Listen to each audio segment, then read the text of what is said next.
आदरणीय पंडित जी साहब, आदरणीय जसवंत काका और मेरी बहन सोनल भाभी। तो ज़्यादा कुछ बोलने की जगह शायद मैं शुरू ही कर दूँ तो ठीक है। आदरणीय पंडित जी 2 दिन से हमें दिव्य ध्वनि का अमृत रसपान करा रहे हैं। तो उस विषय से थोड़ा सा ये व्यवहार का विषय है, तो एकदम अपने स्वभाव में से निकलकर और व्यवहार की तरफ हम अभी लौट रहे हैं अपन। तो ये थोड़ा सा सादा सा लगेगा आपको।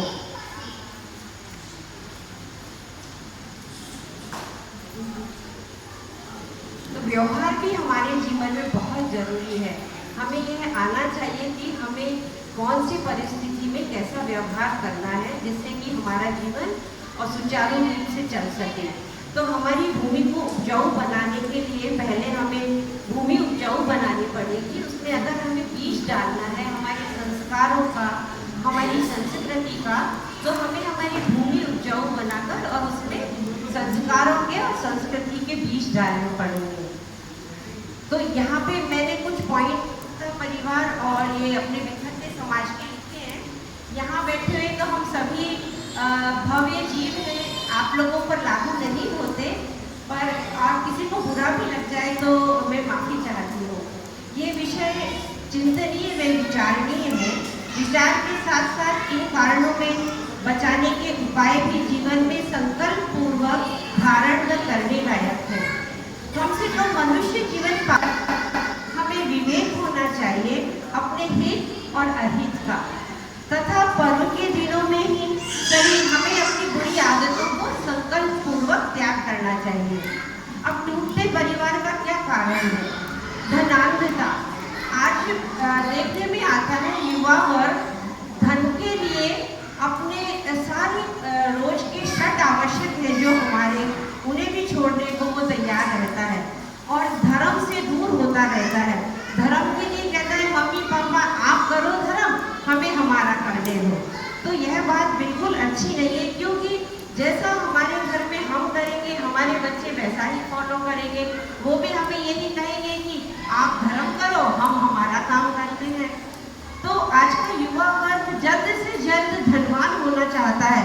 उसके लिए वो सुबह दर्शन पूजन सब एक तरफ रखकर और 24 घंटे व्यापारी बना रहता है और यंत्रवत वह कार्य करने में यह भी नहीं सोचता कि मैं भक्ष्य खा रहा हूँ या अभक्ष्य खा रहा हूँ, रात है या दिन है, बस यंत्र की माफिक वह कार्य ही करता रहता है। और दूसरा कारण मुख्य मुझे लगता है कि औरतों का कैरियर ओरिएंटेड होना। आज हर एक बच्ची या महिला यह चाहती है कि हम इंडिपेंडेंट बने। इंडिपेंडेंट बनना अच्छी बात है, पर उसके लिए आप अपने परिवार की सारी खुशियां दांव पे लगा देते हैं।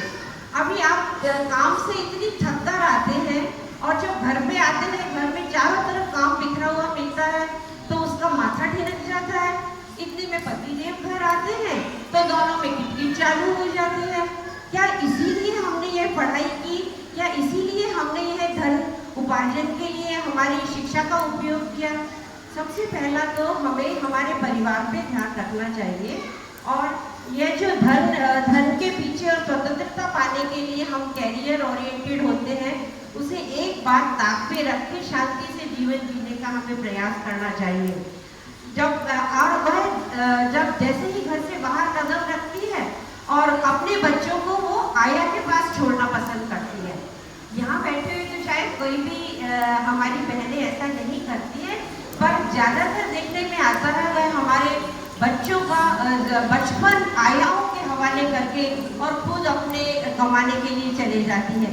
अब वो आया कौन सी जात की है, क्या सिखाएगी उन्हें? वो तो अपने पैसे के लिए खाना पूर्ति करेगी, उनको समय से खाना दे देगी, पर वो क्या एक माँ की तरह उन्हें स्नेह वात्सल्य और संस्कार दे सकेगी? कदापि नहीं। यह हमें सबको सोचना चाहिए कि हम अपने बच्चों का पालन पोषण बहुत ही जिम्मेवारी से करें। तो दूसरा कारण मुझे औरतों का कैरियर ओरिएंटेड लगता है।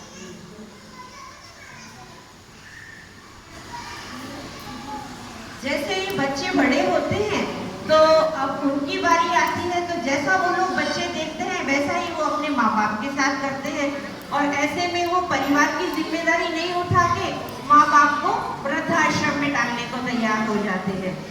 तो स्त्रियों का परिवार के प्रति उपेक्षा भाव परिवार टूटने का मुख्य कारण लगता है। और घर में किटकिट होती है अगर पति पत्नी की, तो बच्चे बाहर प्यार ढूंढना शुरू कर देते हैं। ऐसे में बच्चों को आप संभाल नहीं पाते हैं और बच्चे फिर समाज से विपरीत आचरण करने लगते हैं। तो ये बहुत बड़ी समस्या है कि हम घर में पति पत्नी ऐसा माहौल बनाए, मम्मी पापा दादा दादी जो भी साथ रहते हैं कि कोई बात नहीं, ऐसा भी नहीं, हमारा धर्म सिखाता है कि तुम एकदम ही सब चीज़ें त्याग कर दो। हमें अपना थोड़ा समय बच्चों के साथ जरूर देना चाहिए, थोड़ी देर उनके साथ खेलें। घर में दादी या नानी है तो वो प्रथमानुयोग की कहानियाँ सुनाई बच्चों को, सुबह शाम को आरती, सुबह प्रार्थना करवाएं, शाम को आरती करवाएं। खेल खेल में बच्चे धर्म सीख जाते हैं। हमने अपने बचपन में शुरू से यही सीखा है, सुबह पूरी विनतियाँ सब याद होती थी, सारे 24 भगवान के नाम, आरती, ये सब हम करते थे। पर आज देखने में आता है कि समय के अभाव के कारण हमारे बच्चों में संस्कार नहीं पढ़ पा रहे हैं। मेरा आप सबसे यही निवेदन है कि आप बच्चों की मनी की तो एफडी करवाते हैं कि बच्चे को किसी तरह से कोई तकलीफ नहीं हो, पर क्या आपने उनके लिए समय और आपके संस्कारों की भी एफडी करवाई है? मुझे नहीं लगता। यहाँ बैठे हुए लोगों की बात अलग है, पर ज़्यादातर लोगों के पास समय नहीं होता। समय के अभाव में वो बच्चों को अपना क्या संस्कार दे पाएंगे। तो अपने ज़्यादा से ज़्यादा बच्चों को अपने सानिध्य में रखें। और वर्तमान की शिक्षा भी आज एक बहुत बड़ा कारण है गिरते हुए स्तर का, हमारे परिवार और समाज टूटने का। वर्तमान की शिक्षा में कदाग्रह में दुराग्रह ने जन्म ले लिया है। आज की शिक्षा बच्चों को सिर्फ तनाव और अवसाद ज़्यादा देती है। कंपटीशन इतना हो गया है कि जिससे मम्मी पापा ही तनाव में रहने लगे, नहीं अभी मैं नहीं आ पाऊंगी, या क्योंकि मेरे बच्चे का कल एग्जाम है, जैसे मम्मी को एग्जाम देना है। आज की शिक्षा हमें बहुत ज़्यादा तनाव और अवसाद में डाल देती है। तो इन्हीं कारणों से हमें ये सब जो नतीजे हैं, परिवार का टूटना, समाज का बिखरना और गिरती हुई संस्कृति, यह सब कारण नजर आते हैं। इससे समाज और परिवार की शांति भंग होती है और परिवार में प्रेम, सहिष्णुता, करुणा, वात्सल्य सब समाप्त हो गए हैं। जबकि हमारी संस्कृति तो पहले ऐसे कहती थी, अतिथि देवो भव। आजकल तो अगर हमारे यहाँ मेहमान भी आ जाए तो हमें टेंशन होने लगती है। हमारे घर में 4 लोग अगर खाना खाने आ जाए तो हमें ये लगेगा कि भाई हम कैसे करें। तो हमारी संस्कृति ऐसा नहीं बताती थी। हमारी संस्कृति में तो बहुत ही अच्छे वाक्य लिखे गए हैं, यत्र नार्यस्तु पूजन्ते रमन्ते तत्र देवा। अभी हम हमारे घरों से ही शुरू करें कि क्या हमारे घर में हम हमारी बहन को, हमारी माता जी को, हमारी दादी को इतना सम्मान, प्यार और समय देते हैं। अगर हम ऐसा करने लग जाएंगे तो निश्चित ही हमारा परिवार भी सिमट के रहेगा और हमारा समाज भी एकजुट होगा और हमें कभी भी ऐसी परेशानियां नहीं आएंगी।